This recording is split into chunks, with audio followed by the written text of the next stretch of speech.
boa tardinha. O tédio se aninha no seu coração.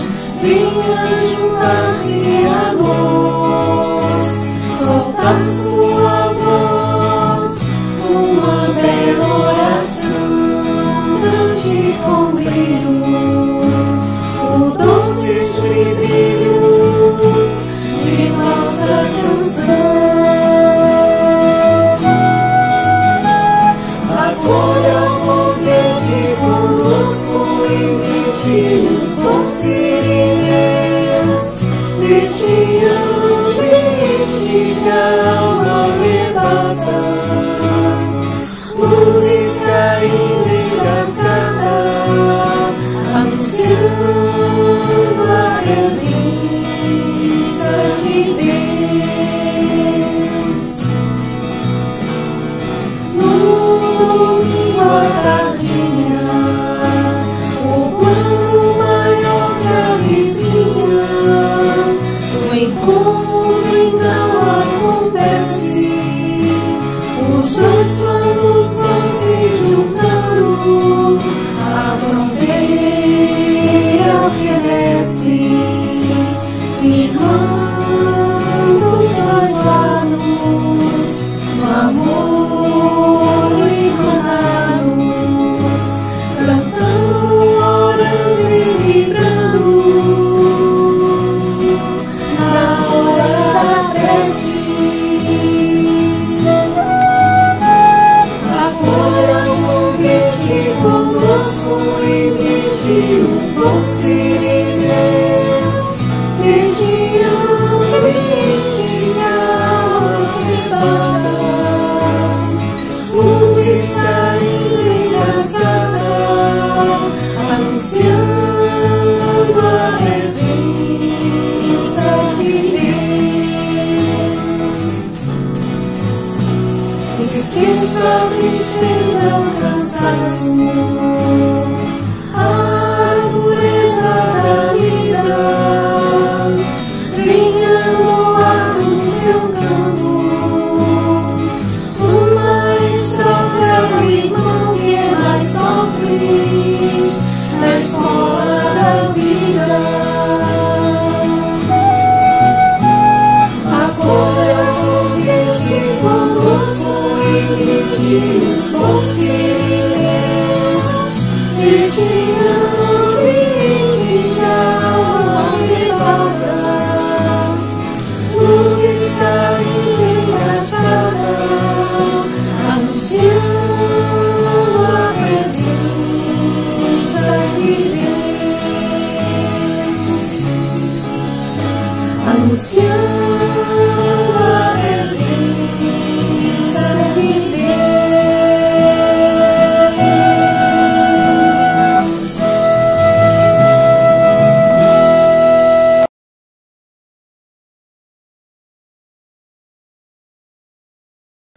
Olá, boa noite a todos. Sejam bem-vindos a mais um momento da Hora da Prece. Espero que todos estejam bem, em paz. Para darmos início a esse momento, eu vou iniciar com uma prece e posteriormente a gente lê uma mensagem que vai servir de reflexão e de harmonização para a gente darmos sequência ao momento da Hora da Prece. Então, nesse momento, quem se sentir à vontade pode fechar os olhos. Vamos entrar em sintonia com Deus, o Divino Mestre Jesus. Agradecer pela oportunidade da vida, que possamos estar com nossas mentes, nossos corações abertos para receber esses ensinamentos da melhor forma possível, segundo o nosso entendimento, e que eles possam ser transformadores, possam estar nos ajudando a nos alimentar espiritual e moralmente e nos melhorando, né, a cada dia, em espíritos melhores sempre, e que possamos estar em paz, em harmonia nesse momento, através dos bons ensinamentos do Divino Mestre, e que esse alimento espiritual possa estar fazendo morada no nosso coração. Então, pedimos permissão à espiritualidade amiga para darmos início a mais um momento da Hora da Prece, que o Divino Mestre possa nos abençoar e nos iluminar com sua paz e com seu amor, agora e sempre, que assim seja. Bom, hoje eu trago uma mensagem do livro Pão Nosso, de Chico Xavier, pelo Espírito Emmanuel. É a mensagem 84, intitulada Levantando Mãos Santas, e ela é baseada em uma passagem que está lá na primeira epístola a Timóteo, no capítulo 2, versículo 8, em que Paulo diz assim: Quero, pois, que os homens orem em todo lugar, levantando mãos santas, sem ira nem contenda. Neste trecho da primeira epístola de Paulo a Timóteo, recebemos preciosa recomendação de serviço. Alguns aprendizes desejarão lobrigar no texto apenas uma exortação às atitudes de louvor. No entanto, o convertido de Damasco esclarece que devemos levantar mãos santas em todo lugar, sem ira nem contenda.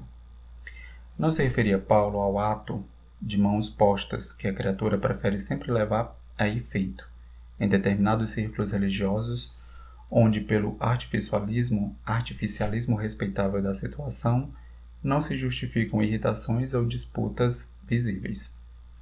O apóstolo menciona a ação honesta e edificante do homem que colabora com a providência divina e reporta seu trabalho de cada dia, que se verifica nas mais recônditas regiões do globo. Lendo-lhe o Evangelho, o conselho, é razoável recordar que o homem, no esforço individualista, invariavelmente ergue as mãos na tarefa diuturna. Se administra, permanece indicando caminhos. Se participa de labores intelectuais, empunha a pena. Se opera no campo, guiará um instrumento agrícola. Paulo acrescenta, porém, que essas mãos devem ser santificadas, depreendendo-se daí que muita gente move os braços na obra terrestre, salientando-se, todavia, a conveniência de se ajuizar da finalidade e do conteúdo da ação despendida. Se desejas aplicar o raciocínio a ti próprio, repara, antes de tudo, se a tua realização vai prosseguindo sem cólera destrutiva e sem demandas inúteis. Então, essa mensagem ela é bem interessante e aí ela nos traz, né, essa questão do levantar as mãos santas, né? E o que a gente deve pensar, né, refletir sobre essa mensagem são os resultados das nossas ações no dia a dia. Então, quando ele fala que Paulo não se referia apenas à exortação de louvor que se faz, né, nos centros religiosos, né, em que se louva a Deus, né, e se exorta, né, a Deus levantando as mãos, né. Paulo ele não se referia apenas a isso, mas a todas as ações, né, a todas as obras edificantes do homem nas mais recônditas regiões do globo, como ele fala aqui. E aí o grande ensinamento para nós dessa mensagem de Paulo é que, além da obra terrestre, né, das atividades que a gente exerce rotineiramente por conta do nosso trabalho, né, como ele fala, que invariavelmente a gente ergue as mãos, né, diuturnamente, né, então, independente disso, a gente precisa santificar, né, as nossas mãos, né? E quando ele fala em santificar as nossas mãos, é exatamente ter em mente qual é a finalidade e o conteúdo da ação despendida decorrente, né, dessas ações do meu dia a dia. Então, como que estão as minhas relações, né, pessoais? Como está com as minhas relações com as pessoas, né? Seja no trabalho, seja no meu lar. Como que estão as minhas relações? Será que eu consigo prosseguir sem cólera destrutiva, como ele fala aqui? Então, como que eu estabeleço as minhas relações, né? E por conta né, das necessidades, né, da vivência, do meu dia a dia, seja por conta do trabalho, das minhas relações sociais, como que estão as minhas demandas? Será se elas são realmente úteis ou elas são inúteis? Então, Paulo ele traz essa mensagem para que a gente reflita sobre essa questão do santificar as mãos, né, nos ajuizando da finalidade do resultado das minhas ações no dia a dia. Basicamente é isso. Então, que a gente pense, né, que em todo lugar em que a gente estiver, seja na minha casa, seja entre amigos, seja no trabalho, a gente deve, em todo lugar, orar e levantar as mãos santas, sem ira e nem contenda. Então, que a gente possa tentar, né? Isso não é fácil, obviamente, porque onde há pessoas, né, a gente sabe que há atritos, há diferenças, mas é um convite à convivência, né, ao respeito, né, essa educação social que nos ajuda a caminhar para essa fraternidade universal. Somos todos irmãos. E como que eu trato esses irmãos que não é meu irmão de sangue? Né? Como que estão essas minhas relações?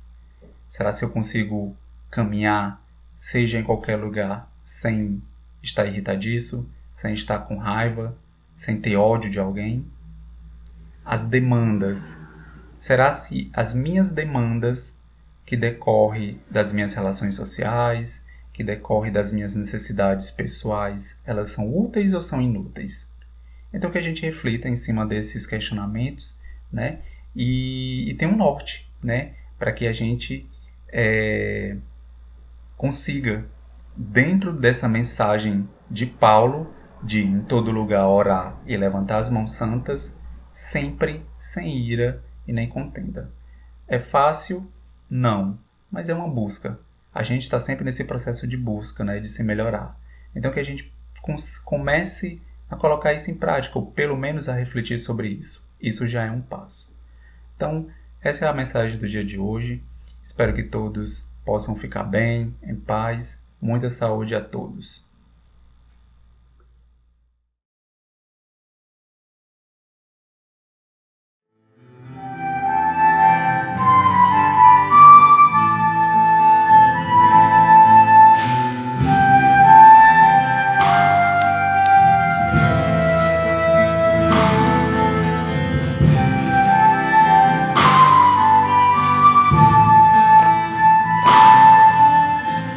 Comigo venha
Boa noite, meus irmãos e minhas irmãs.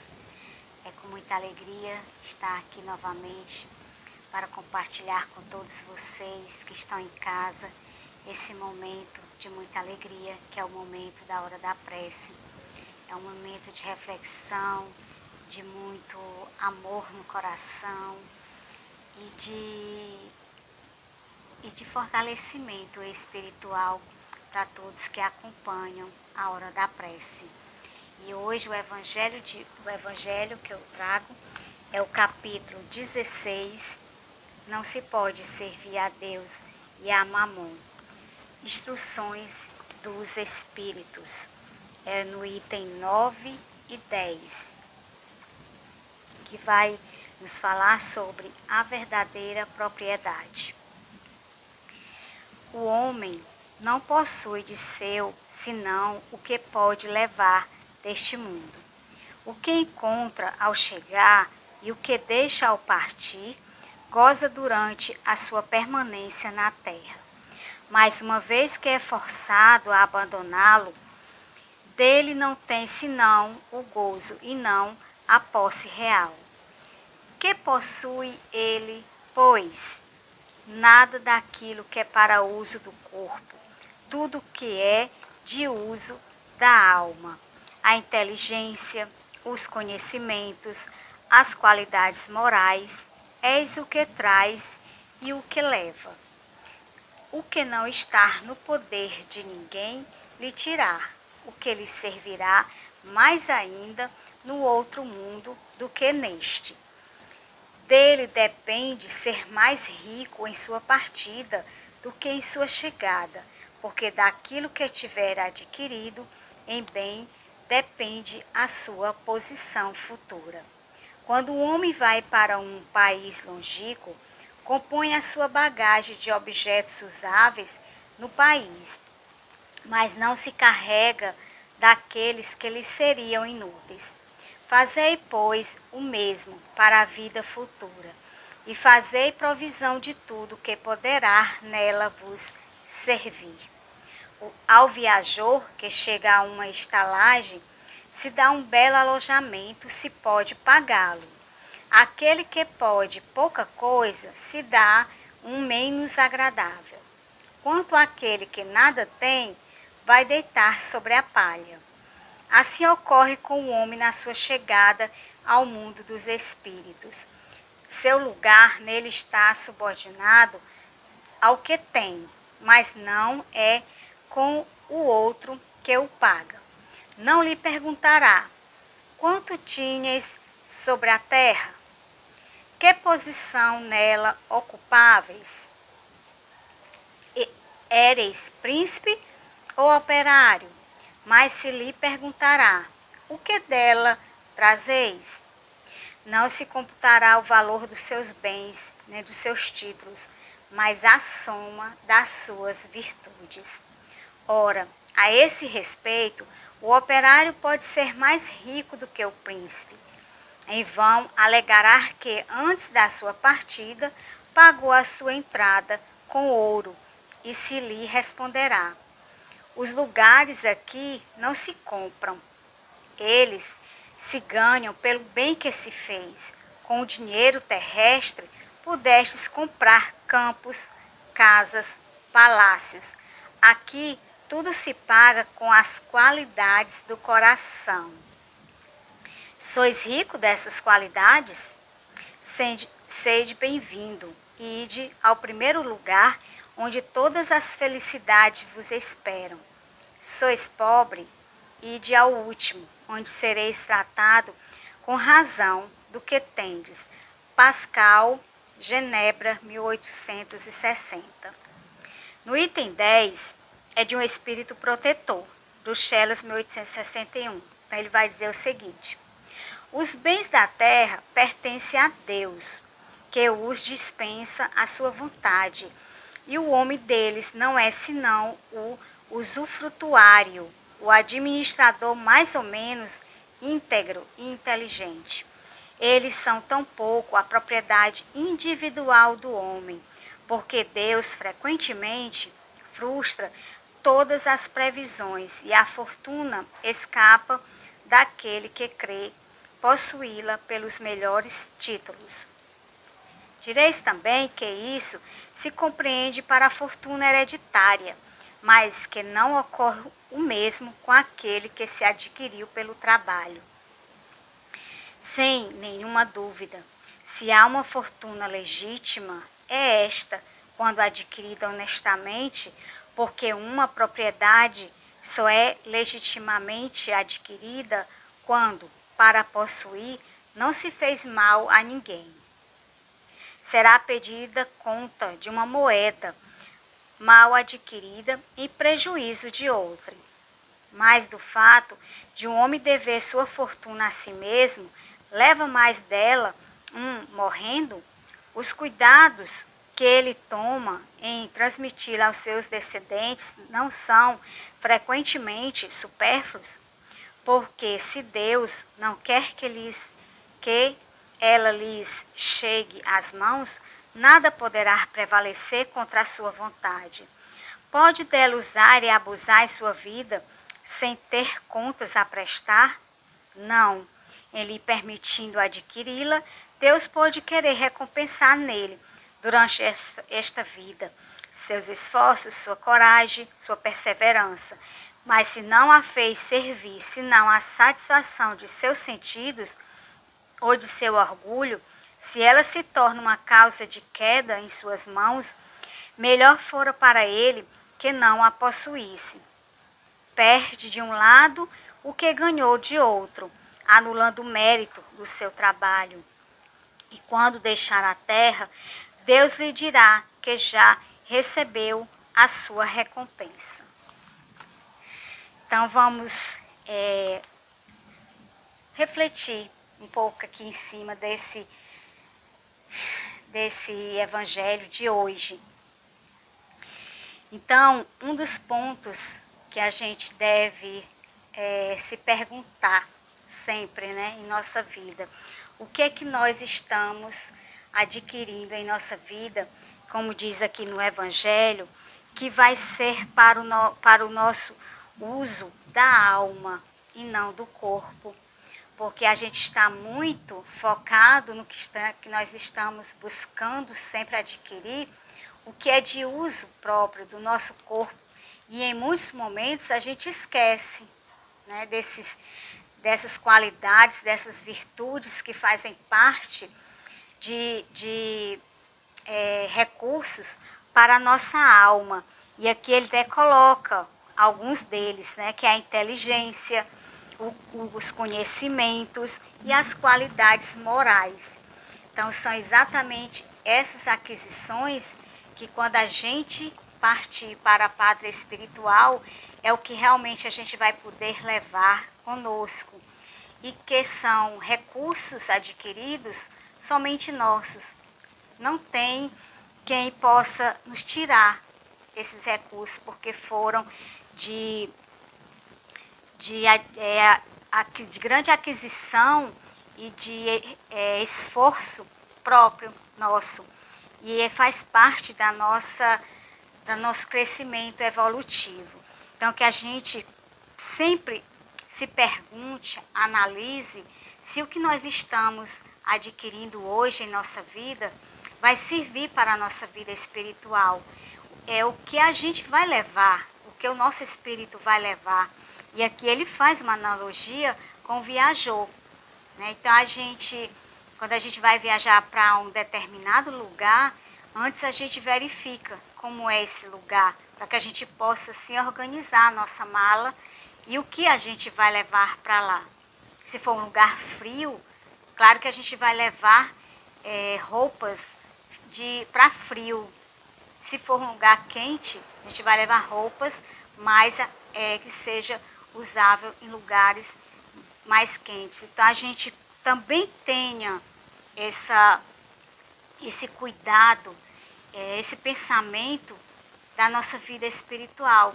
É porque a gente está sempre pensando no aqui, no agora, no hoje, no futuro próximo, que a gente muitas vezes trabalha tanto para adquirir algo para que a gente possa pensando na nossa, até mesmo quando a gente chegar na idade mais madura, mais velha, né, a gente ter algo para que a gente possa viver uma vida mais tranquila, mas que a gente também pense em nosso espírito, o depois, o que a gente vai levar em nossa bagagem, que a gente faça essa análise, o que eu estou fazendo hoje comigo e com o próximo, e que esse recurso que eu irei levar vai ser de uso para o meu espírito, na minha terra,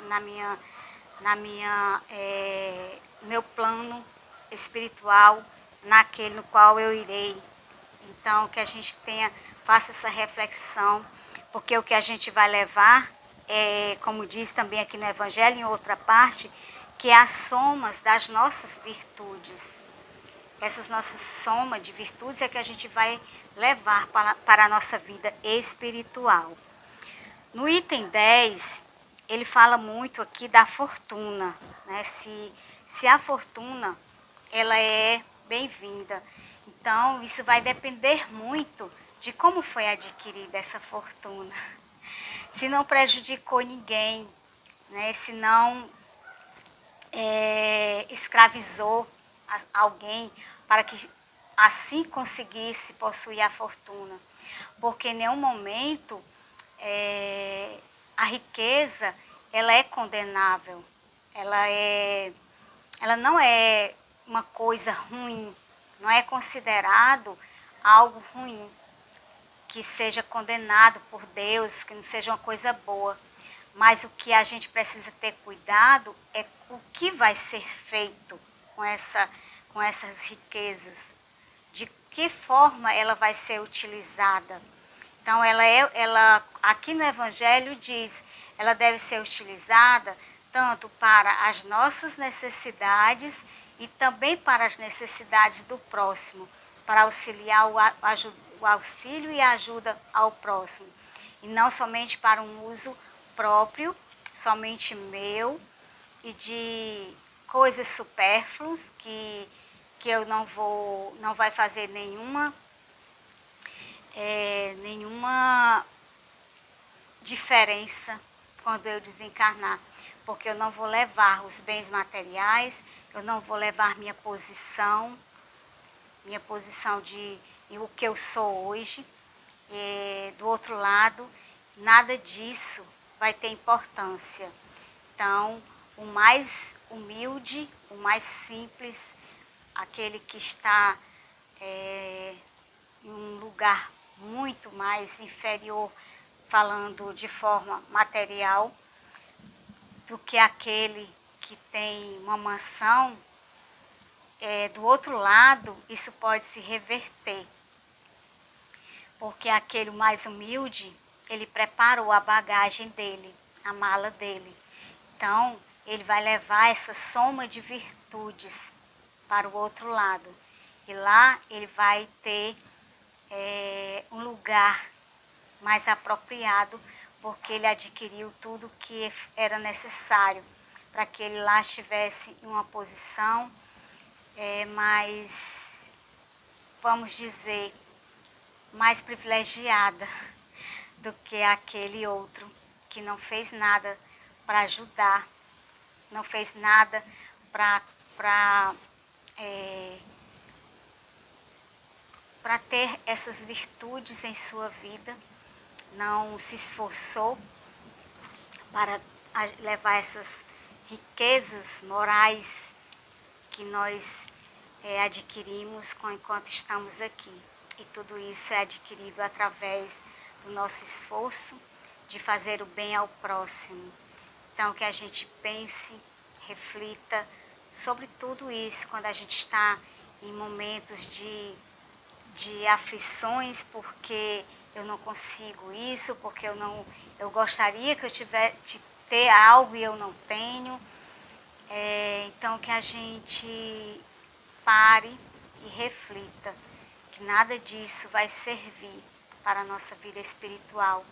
Acredito eu que se todos nós, eu me incluo nisso também, se todos nós fizéssemos essa reflexão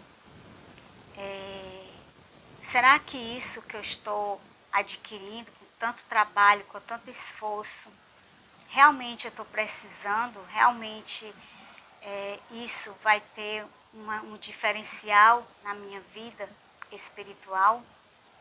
Então, que a gente reflita a cada momento que a gente está tão sobrecarregada de coisas supérfluas, de coisas materiais que nos escraviza muito. Então, que a gente possa estar em busca dessas virtudes, de desenvolver a nossa inteligência, de ajudar o próximo e amar, abraçar, aconselhar, conversar com aqueles que precisam, que tanto necessitam. Que a gente esteja ao lado desses que buscam ser vistos, que a gente consiga, ajudando o próximo, nós também somos ajudados. Então, a mensagem que eu gostaria de deixar hoje para esse nosso momento do Evangelho é essa. Que a gente reflita quando nós estivermos nessas aflições, nesse mundo tão material e que nos escraviza e nos deixa tão presos aqui. Então, muita paz a todos, que todos possam estar bem com as suas famílias, que Deus abençoe a cada lar e que vocês estejam todos de coração aberto para receber essa mensagem do Cristo. Que Deus abençoe a cada um de vocês e muita paz, muito amor no coração e uma ótima semana. Que Deus abençoe a todos.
Alegre, deslumbrado, meu irmão. O teu coração em cada prece, Meu irmão. Deus responde em ti mesmo e te esclarece, Meu irmão.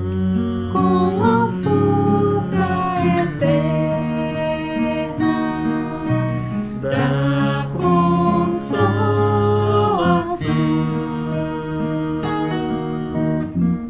Compreenderás a dor que te domina, Meu irmão. ante a linguagem pura e peregrina Da voz de Deus em luz e redenção. Da voz de Deus em luz e redenção.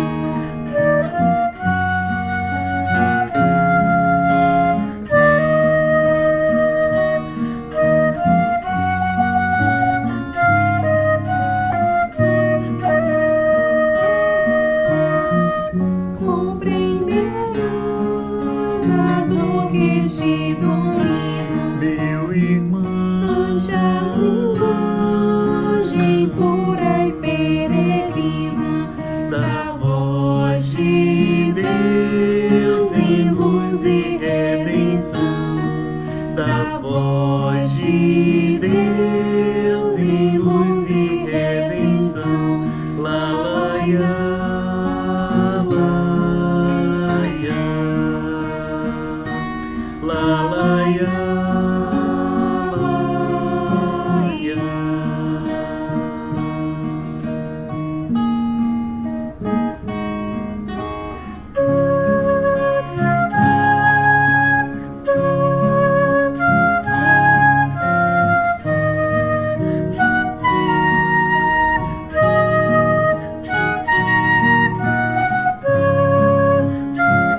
Boa noite, meus irmãozinhos.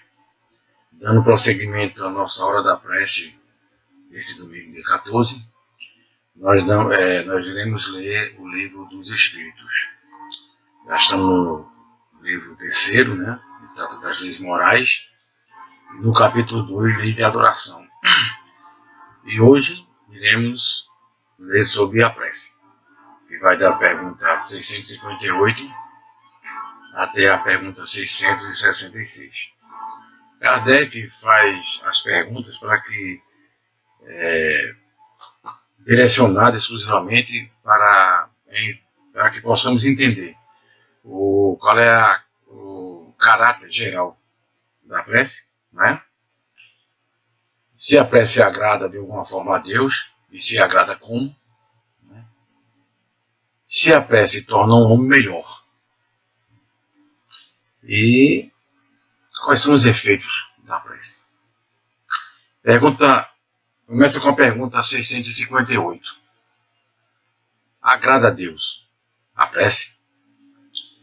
A prece é sempre agradável a Deus, quando ditada pelo coração, pois para ele a intenção é tudo. Então vai aquelas coisas de se fazer preces com palavras rebuscadas, né? De se ler a prece para poder fazer, ou então de fazer repetidas preces decoradas, né? Se você não está usando do seu íntimo, da sua alma, nessa comunhão com Deus, então de nada adianta.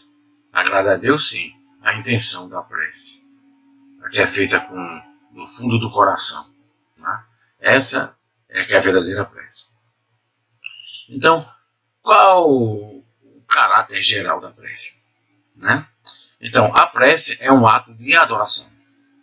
Orar a Deus é pensar nele, é aproximar-se dele, é pôr em comunhão, se pôr em comunhão com ele.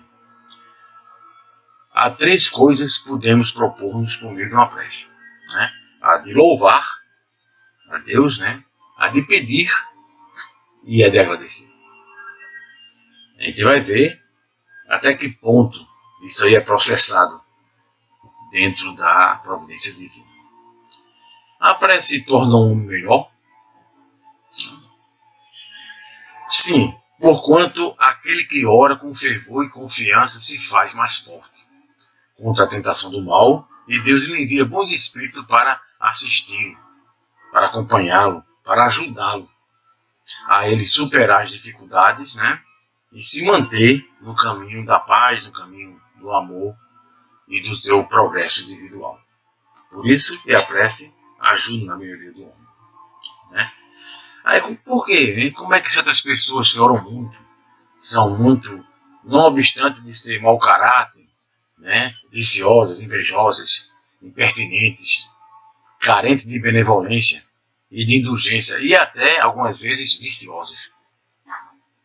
O essencial não é orar muito, e sim orar bem. Então, do que adianta você ser assíduo nas suas orações, ou na sua doutrina, etc., que se na hora de você exercitar-se como pessoa de bem, de ter benevolência, você não consegue fazer. Então, a principal prece é aquela que você o faz pelos seus atos, e não pelo que você emite, você fala. Podemos utilmente pedir a Deus que perdoe as nossas falhas? Será que Deus perdoa as nossas falhas por termos pedido a Ele mediante uma prece? A prece que se pode fazer para que Deus possa, mediante toda a justiça divina, perdoar nossas faltas, é através de nossos procedimentos. Mudando os nossos procedimentos, nós conseguiremos fazer com que nossas faltas sejam perdoadas por Deus. As boas ações é a melhor prece. Por isso que os atos valem muito mais do que as palavras. Não adianta se falar e não se praticar, né? A prática quer dizer muito mais do que as meras palavras que são muitas vezes soltas por a esmo, sem nenhuma convicção ou sem nenhum compromisso na nossa vida diária. Então, muito mais vale os bons atos do que a prece, porque assim o Deus, né, como entendemos, compreenderá através dos nossos atos o que de fato nosso coração pretende. Pode-se, com utilidade, orar por outro. Será que orando por outro vai ser de utilidade? Entendeu?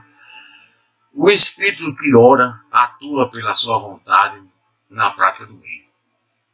E praticar o bem. Atrai a si, mediante a prece, os bons espíritos, e estes se associam ao bem que deseja fazer. Ora, então, nesse processo, você consegue atrair para si e para quem você está fazendo a prece essa força, entendeu? Essa junção de forças do bem, para que possa ajudar de alguma forma a pessoa que está precisando, certo? Vem em forma de energia, vem em forma de força, vem em forma de ajuda para que essa pessoa possa reagir, digamos assim, né? Então, orar para outras pessoas é de utilidade, sim. Podem as preces que por nós mesmos fizermos mudar a natureza das nossas provas e desviar-lhe o curso? Ou seja, será que a prece pode fazer com que mude as nossas provas ou desvie os cursos dessas nossas provações, digamos assim, que temos que passar? As vossas provas estão na mão de Deus, e algumas há de ser suportada até o fim, até o final. Mas Deus sempre leva em conta a resignação. A prece traz para junto de vós os bons espíritos. Porque se temos que passar por esse aprendizado, entendeu? Não é a prece que vai fazer com que os desígnios de Deus sejam mudados. E que esse aprendizado que nós temos que passar, ele seja de alguma maneira modificado.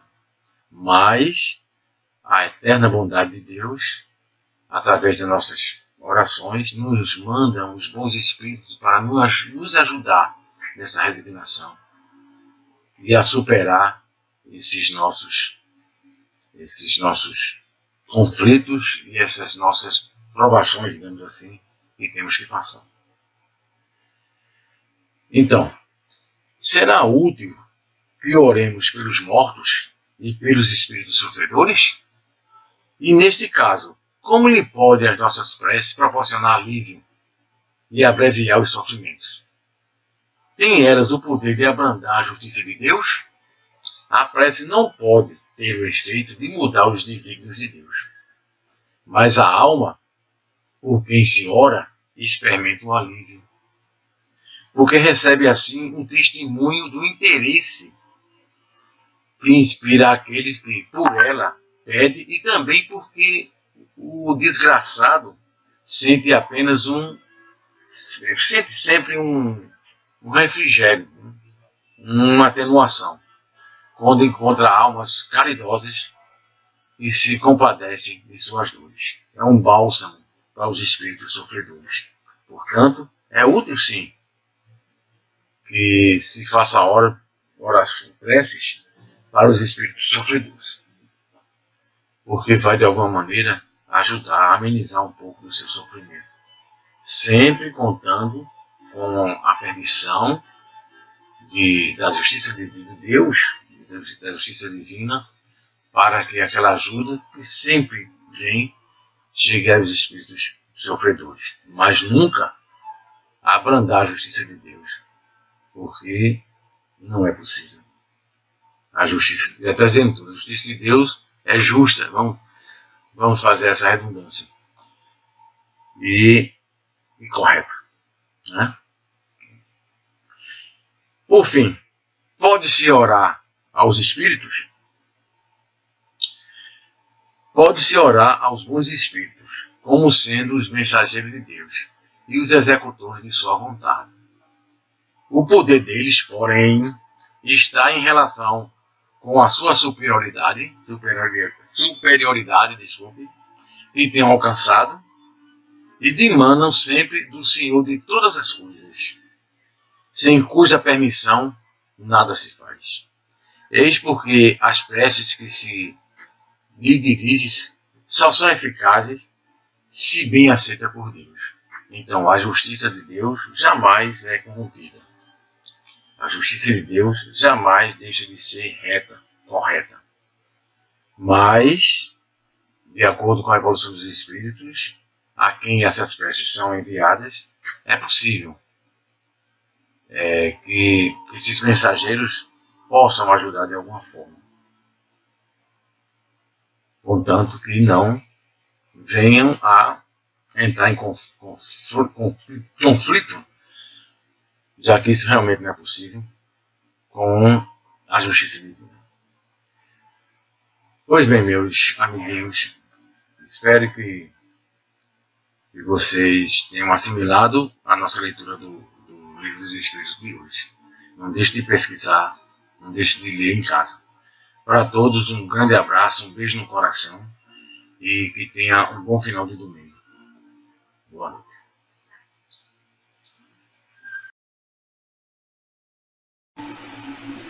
Boa noite, meus irmãozinhos. Dando prosseguimento à nossa hora da prece desse domingo, dia 14, nós iremos ler o Livro dos Espíritos.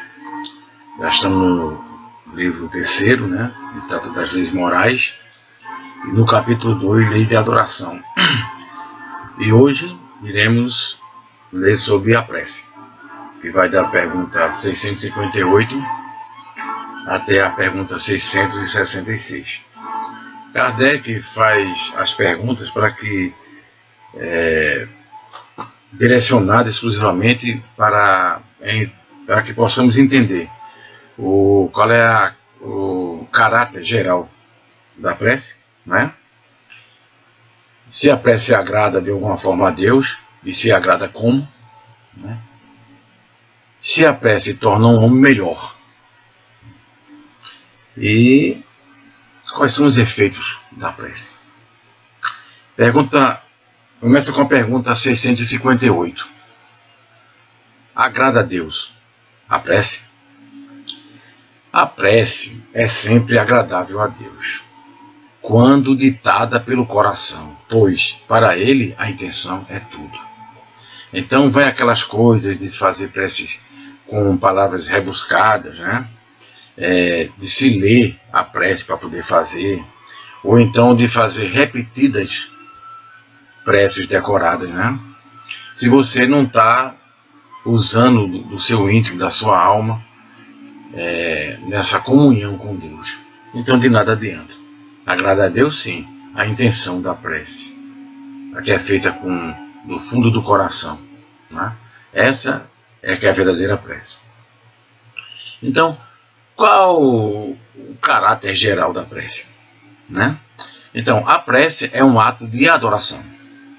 Orar a Deus é pensar nele, é aproximar-se dele, se pôr em comunhão com ele. Há 3 coisas que podemos propor-nos por meio de uma prece, né? A de louvar a Deus, né? A de pedir e a de agradecer. A gente vai ver até que ponto isso aí é processado dentro da providência divina. A prece torna um homem melhor? Sim, porquanto aquele que ora com fervor e confiança se faz mais forte contra a tentação do mal, e Deus lhe envia bons espíritos para assisti-lo, para acompanhá-lo, para ajudá-lo a ele superar as dificuldades, né? E se manter no caminho da paz, no caminho do amor e do seu progresso individual. Por isso que a prece ajuda na melhoria do homem, né? Aí, por quê, né? Como é que certas pessoas que oram muito, são muito, não obstante de ser mau caráter, né? Viciosas, invejosas, impertinentes, carentes de benevolência, e de indulgência, e até algumas vezes viciosas. O essencial não é orar muito, e sim orar bem. Então, do que adianta você ser assíduo nas suas orações ou na sua doutrina, etc., que se na hora de você exercitar-se como pessoa de bem, de ter benevolência, você não consegue fazer. Então, a principal prece é aquela que você o faz pelos seus atos e não pelo que você emite, você fala. Podemos utilmente pedir a Deus que perdoe as nossas falhas. Será que Deus perdoa nossas falhas por termos pedido a Ele mediante uma prece? A prece que se pode fazer para que Deus possa, mediante toda a justiça divina, perdoar nossas faltas, é através de nossos procedimentos. Mudando os nossos procedimentos, nós conseguiremos fazer com que nossas faltas sejam perdoadas por Deus. As boas ações é a melhor prece. Por isso que os atos valem muito mais do que as palavras. Não adianta se falar e não se praticar, né? A prática quer dizer muito mais do que as meras palavras que são muitas vezes soltas por a esmo, sem nenhuma convicção ou sem nenhum compromisso na nossa vida diária. Então, muito mais vale os bons atos do que a prece, porque assim o Deus, né, como entendemos, compreenderá através dos nossos atos o que de fato nosso coração pretende. Pode-se, com utilidade, orar por outro. Será que orando por outro vai ser de utilidade? Entendeu? O espírito que ora atua pela sua vontade na prática do bem, de praticar o bem. Atrai a si, mediante a prece, os bons espíritos, e estes se associam ao bem que deseja fazer. Ora, então, nesse processo, você consegue atrair para si e para quem você está fazendo a prece, essa força, entendeu? Essa junção de forças do bem, para que possa ajudar de alguma forma a pessoa que está precisando, certo?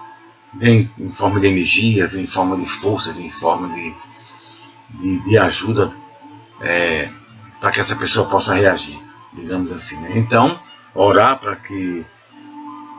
para outras pessoas é de utilidade, sim. Podem as preces que por nós mesmos fizermos mudar a natureza das nossas provas e desviar-lhe o curso? Ou seja, será que a prece pode fazer com que mude nossas provas ou desvie os cursos dessas nossas provações, digamos assim, que temos que passar? As vossas provas estão na mão de Deus, e algumas há de ser suportada até o fim, até o final. Mas Deus sempre leva em conta a resignação. A prece traz para junto de vós os bons espíritos.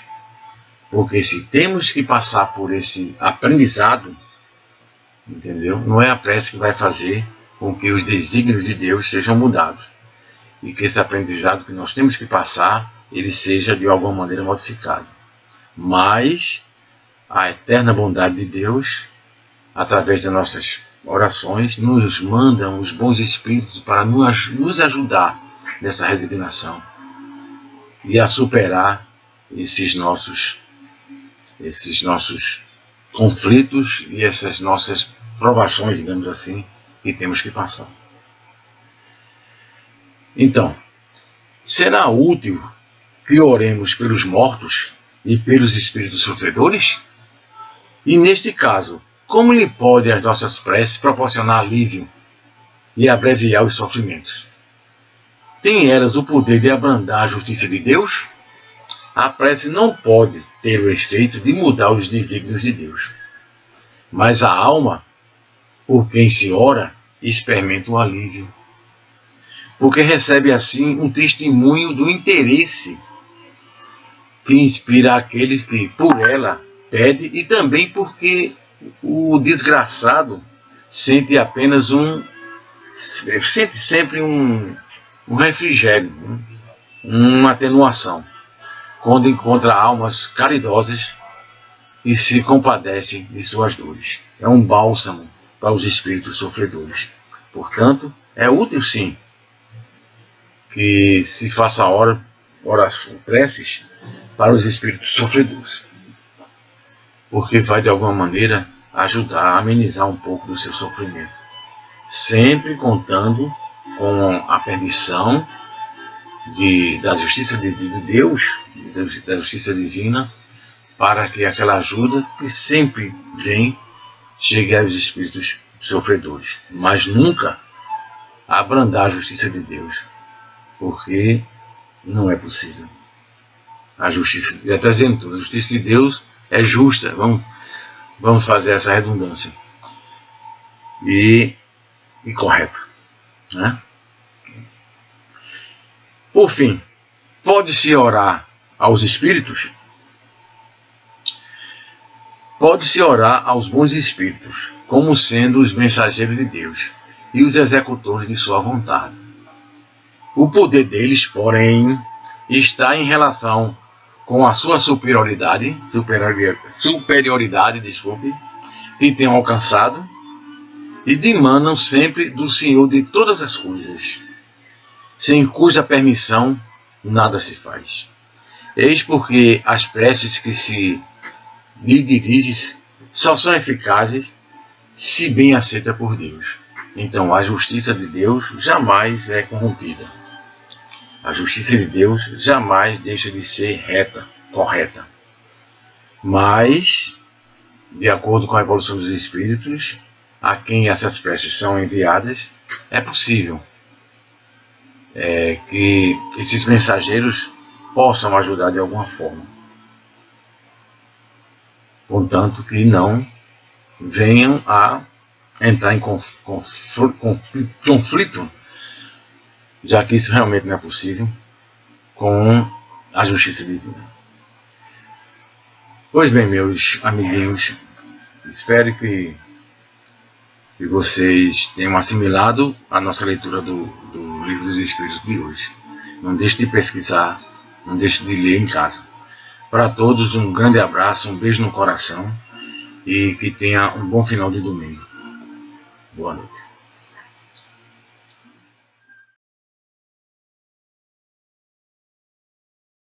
Queridos irmãos, boa noite.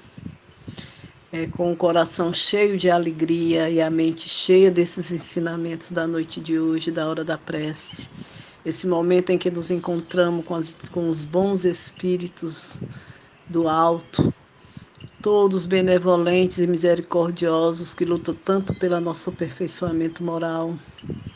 Vamos agora, meus irmãos, agradecer por esse momento de luz e vamos nos encontrar em outro momento de luz agora, que é a hora do nosso passe. Então, que nós todos possamos mentalizar a nossa sala de passe do Cefa. Façamos de conta que nos encontramos lá dentro, juntamente com Jesus e os bons espíritos nos assistindo, nos protegendo e nos ajudando. Vamos agora ficar sereno e tranquilo e vamos mentalizar a imagem de Jesus, derramando sobre todos nós as luzes e bênção, as energias curadoras e benfazejas que vão tirar as negativas e maus sãs que estão no nosso corpo e substituir por essas energias santas que vêm do alto. Queridos irmãos, vamos agradecer a Deus nesse momento por tanta luz, tanto amor, tanta bondade, que a casa de todos nós que estão assistindo a hora da prece e nós, trabalhadores do Cristo, possa ser repleta de muita luz, muito amor e muita paz. Que a paz, a bondade e o amor do Cristo permaneça sempre com todos nós, hoje e sempre. Boa noite e muito obrigada, e que assim seja.